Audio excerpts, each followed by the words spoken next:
Caríssimo advogado e advogada, sejam muito bem-vindos a esse nosso curso sobre advogar no Tribunal de Justiça do Estado de Alagoas. Eu gostaria inicialmente de agradecê-lo e convidá-lo, caríssimo amigo e caríssima amiga, a estarmos presentes nesse curso para que possamos, de uma forma didática, extremamente paradigmática, tratar dos assuntos concernentes a tanto estrutura lógica, a forma como a organização do Tribunal de Justiça se dá, seus órgãos fracionários, seu tempo de duração, mas também como fazer, como atuar pragmaticamente em cada uma das etapas que são requeridas do advogado e da advogada no âmbito de sua atuação. Nós precisamos e falaremos sobre o plantão judiciário, por exemplo. Nós falaremos sobre a criação e a estruturação dos memoriais que são entregues aos desembargadores, da importância desses memoriais. Falaremos também sobre a questão da sustentação oral. Então é importante que você compreenda, colega advogado, colega advogada, que esse curso, por sua natureza, por sua metodologia, ele pode possibilitar a cada um de vocês tanto acelerar o procedimento de observação dos vídeos, como passar eventualmente alguma etapa que você considere que seja muito básica, ou que eventualmente você já saiba, e que eventualmente você consiga centrar seu posicionamento exatamente aonde estão suas dúvidas e compreender cada etapa do processo de confecção deste curso. Então, obviamente, nós nos colocaremos à disposição e eu gostaria de inicialmente me apresentar. Meu nome é Thiago Mota, sou advogado criminalista, trabalho com isso há mais de 10 anos, sou também professor universitário e imagino que grande parte da iniciativa do convite para esse curso se deu também porque eu também fui servidor do Poder Judiciário de Alagoas durante alguns anos. Então, eu gostaria de tratar com vocês e de trazer para vocês não só o aparato técnico, não só o conhecimento específico das regras do Código de Organização Judiciária, da legislação específica, mas principalmente da experiência que a gente pôde colher em todos esses anos. Então, vamos começar o curso, vamos falar sobre a estrutura do Poder Judiciário do Estado de Alagoas e vamos trazer esses elementos para que você consiga advogar, para que você tenha a experiência, a confiança e a segurança necessárias para que possa advogar perante o Tribunal de Justiça do Estado de Alagoas. Então o nosso curso começa e ele tratará justamente do advogando perante o Tribunal de Justiça de Alagoas. Eu coloquei aí para vocês o nosso site, a nossa comunicação nas redes sociais e, acima de tudo, qual vai ser a normatividade que nós trataremos nesse curso.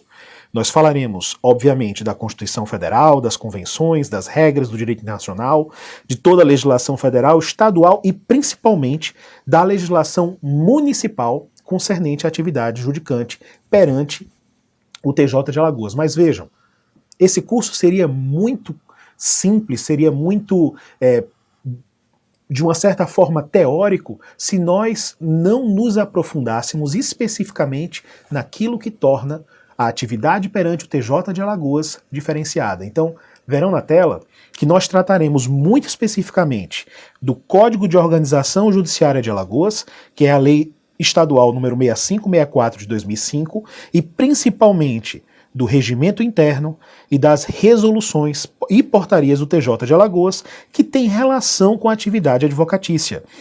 Basta lembrar que esse regimento interno ele foi estruturado de forma bastante recente e modificado de forma consistente nos anos que se sucederam.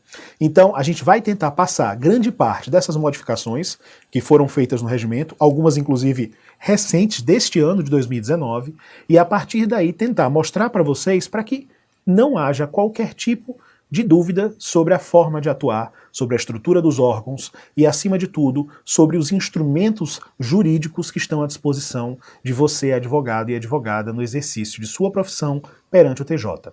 Voltemos então para a tela. O Tribunal de Justiça de Alagoas ele é estruturado como qualquer outro tribunal em órgãos jurisdicionais e órgãos de direção. Obviamente, nós estamos tirando daqui alguns órgãos que são aqueles de natureza administrativa, que não estão muito ligados com a atividade advocatícia. Então, nós vamos focar principalmente naqueles órgãos que você, advogado, vai lidar no seu dia a dia, que você, advogada, vai lidar para poder exercer sua profissão. Então, obviamente, o corte epistemológico que nós vamos fazer tanto no curso quanto, evidentemente, nos materiais que nós vamos apresentar para vocês, está justamente naquilo que é necessário, naquilo que é imprescindível, inexorável no exercício da sua profissão. Então, na tela vocês vão ver que os órgãos jurisdicionais se dividem no Tribunal Pleno, que integram todos os desembargadores do Tribunal de Justiça de Alagoas, a Seção Especializada Cível, que é a junção da primeira, segunda e terceira Câmaras Cíveis, e da Câmara Criminal, que é o órgão jurisdicional fracionário do TJ, que tem a responsabilidade de julgar as matérias de natureza criminal. Além disso, nós temos 3 órgãos diretivos que têm uma natureza mais temporária, que são exercidos por meio de mandatos. Nós temos a presidência do Tribunal de Justiça, nós temos a vice-presidência do Tribunal de Justiça e também a Corregedoria Geral do TJ. Além disso, eu acho que é importante, principalmente, tratarmos de algo extremamente pragmático, que é a questão do próprio funcionamento do TJ, certo? Por que isso é importante? Muitas vezes, alguns alunos, alguns colegas advogados já pararam para tentar compreender de onde tirar qual o interregno temporal em que funciona o Poder Judiciário do Estado de Alagoas. E muitas vezes, talvez pela falta de prática, talvez justamente por nunca ter tido uma experiência, um estágio específico junto ao TJ, essa compreensão não se consiga. Afinal de contas, cada um dos tribunais, cada um dos pretórios do nosso país acaba tendo um horário diferenciado, acaba tendo um cronograma diferenciado durante o ano, principalmente relativos aos seus recessos, aos seus feriados forenses. Então, também essa informação, por às vezes parecer um pouco básica, ela é imprescindível para alguns colegas advogados que estão começando. Então vejam, o funcionamento do TJ vai do dia 1º de fevereiro ao dia 22 de junho, de forma ininterrupta, incluindo o próprio dia 22 de junho, e do dia 1º de agosto ao dia 19 de dezembro, certo? Dia 1º de fevereiro a 22 de junho, dia 1º de agosto ao dia 19 de dezembro, certo? Então vejam, nos dias que não estão inseridos nesse interregno, e se você compreender que eu fui muito rápido, se a apresentação foi eventualmente, e vocês quiserem voltar essa informação depois, é só voltar ao vídeo, pausar no momento da informação que vocês consideram importantes, ou eventualmente depois ter acesso ao PDF que nós vamos disponibilizar juntamente com o material que vocês estão tendo acesso. Então, tentem observar, se obviamente tiverem dúvidas também estaremos à disposição para responder, mas é importante saber que vocês têm essa capacidade de manusear o material, colocando de forma mais rápida, de forma mais devagar, pausando a informação que vocês consideram pertinente ou relevante, para que vocês possam, eventualmente, ter esse contato, retirar essa dúvida que eventualmente vocês tenham. Então, vejam, mais uma vez, todos os dias que não estiverem compreendidos neste interregno temporal que nós apresentamos são considerados recessos ou feriados forenses. Então a gente vai ver, principalmente no slide posterior, que existem também alguns dias que durante esse intervalo também são considerados de feriados forenses, certo? Mas só para terminar, retornando aos órgãos jurisdicionais, é importante que vocês saibam que esses órgãos judicantes, né, o Tribunal Pleno, a Seção Especializada Cível, a primeira, segunda e terceira Câmaras Cíveis, eles funcionam de forma tanto ordinária quanto extraordinária. Para que eles funcionem ordinária ou extraordinariamente, o plenário precisa da presença de pelo menos a maioria simples de seus membros. Ora, o plenário do Tribunal de Justiça do Estado de Alagoas é formado por 15 desembargadores. A maioria simples desses 15 desembargadores é justamente a maioria dos presentes na hora da sessão. Então é importante que vocês saibam que seria necessário, no mínimo, 50% mais um dos desembargadores que integram aquele determinado tribunal, daquele determinado órgão fracionário, para que ele possa desempenhar suas funções. Então o pleno, especificamente, voltemos para lá, o Tribunal Pleno, ele depende, para que ele possa funcionar, da presença de pelo menos a maioria simples de seus membros, e esses membros, para serem contados, eles têm que estar desimpedidos, incluindo o próprio presidente do tribunal, certo? Então, para o Tribunal Pleno, nós temos a presença de maioria simples. Dos 15, no caso, nós teríamos necessariamente que ter no mínimo 8 desembargadores, e a contagem desses desembargadores inclui o presidente do tribunal, e eles têm que estar todos desimpedidos para atuar naquela determinada sessão. Além disso, nós temos a seção especializada cível.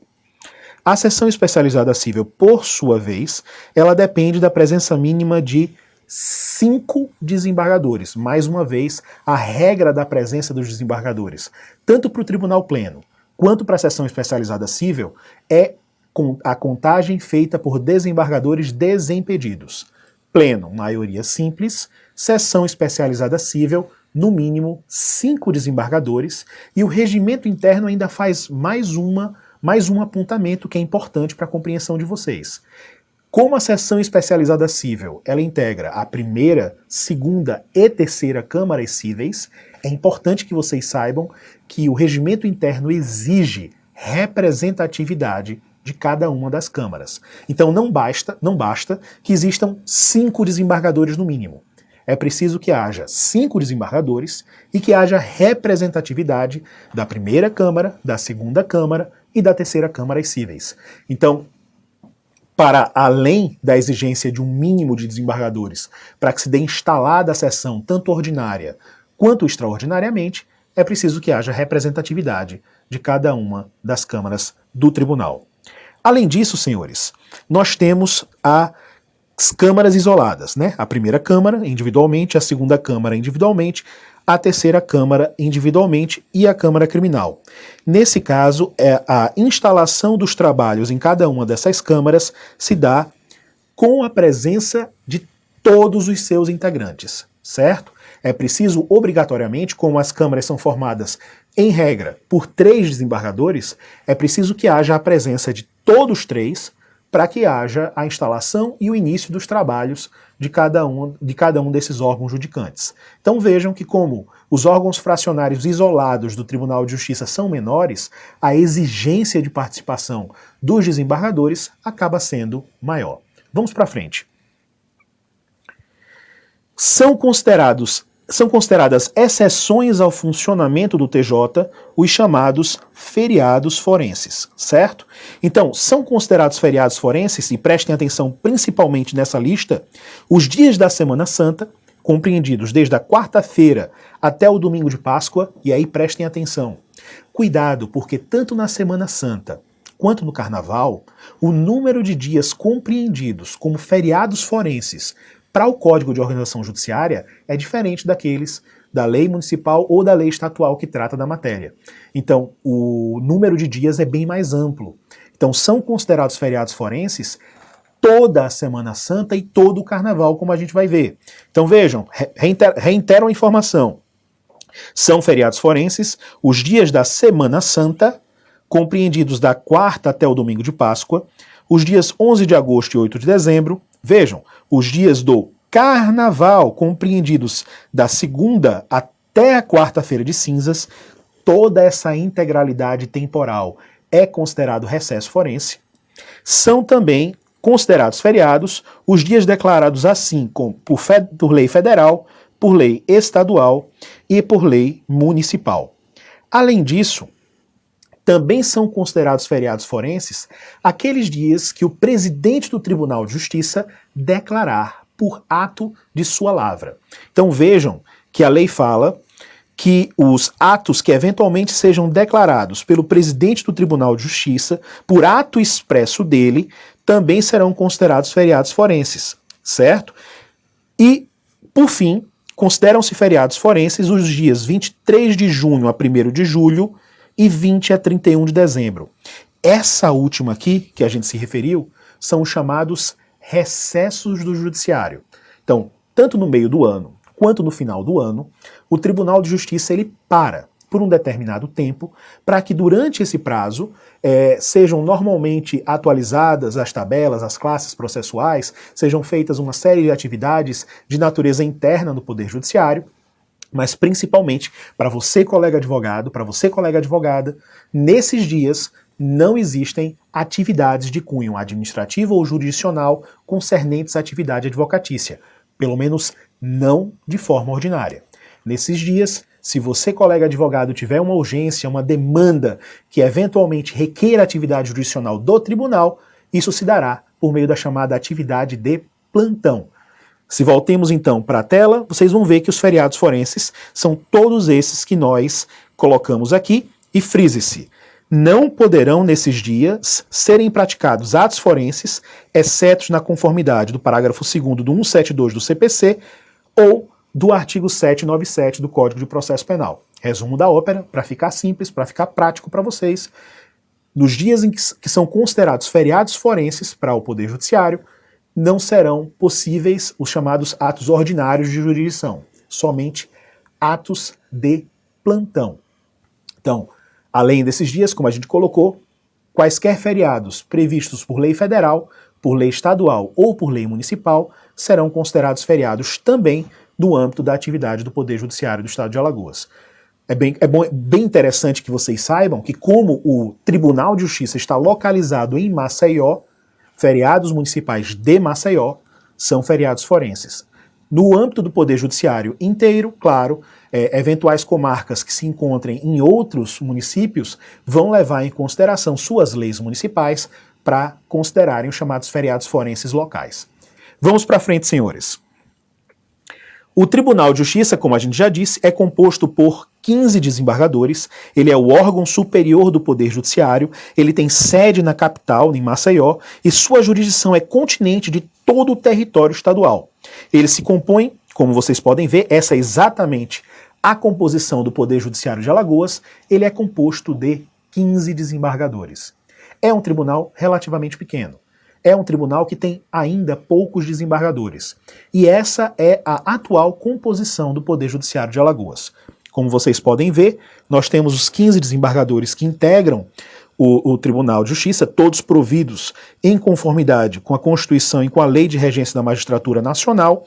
E aqui se observa uma coisa muito interessante, como em qualquer outro tribunal, de que 4/5 desses desembargadores, 4/5 deles, ascenderam ao tribunal mediante acesso pela entrância mais elevada. São juízes que tiveram, por antiguidade ou merecimento, conseguiram ascender ao tribunal.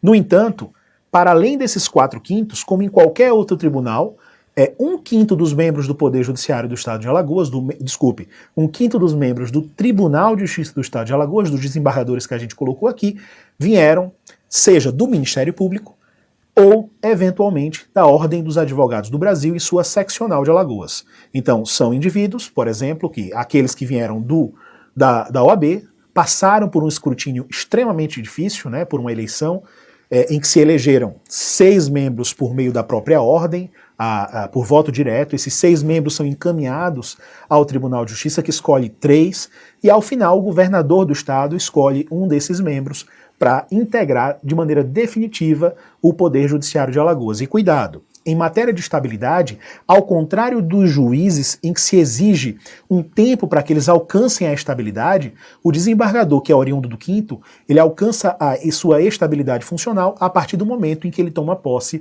e entra em exercício. Então, automaticamente, o juiz que eventualmente se torna desembargador, o desembargador que vem, ou, por exemplo, oriundo da classe dos advogados, ele se torna estável a partir do momento em que ele entra em exercício. Então, quem são os desembargadores que hoje são do 5º Constitucional? Os demais, obviamente, ascenderam por meio da magistratura. Nós temos, então, o desembargador Washington Luiz, o desembargador Tutimés Ayran e o desembargador José Carlos Malta Marques. Hoje, inclusive, é importante que vocês compreendam, o presidente do tribunal, o desembargador Tutimés Ayran, é oriundo da OAB, na sua seccional de Alagoas, é o único advogado que integra o Tribunal de Justiça de Alagoas pelo 5º Constitucional, sendo que tanto o desembargador Washington quanto o desembargador José Carlos Malta Marques vieram do Ministério Público. E aí veja uma coisa interessante, né, que de 1/5 dos desembargadores do tribunal, originário da OAB. Essa paridade, que parece eventualmente injusta, afinal de contas, dentro do 5º Constitucional nós temos 2 membros do Ministério Público e apenas um da Ordem dos Advogados do Brasil, ela acaba se tornando menos desproporcional, afinal de contas, a partir da aposentadoria, morte ou afastamento de um desses desembargadores, nós mudamos essa proporção e, eventualmente, poderemos ter 2 membros oriundos da Ordem dos Advogados do Brasil e apenas um do Ministério Público. Obviamente, que havendo uma mudança, um aumento do número de desembargadores no tribunal, com o incremento do quinto constitucional, essa situação pode também ser resolvida. E por conta disso, nós encerramos essa primeira parte do nosso módulo de advogando perante o Tribunal de Justiça do Estado de Alagoas. Muito obrigado e vamos continuar no próximo módulo.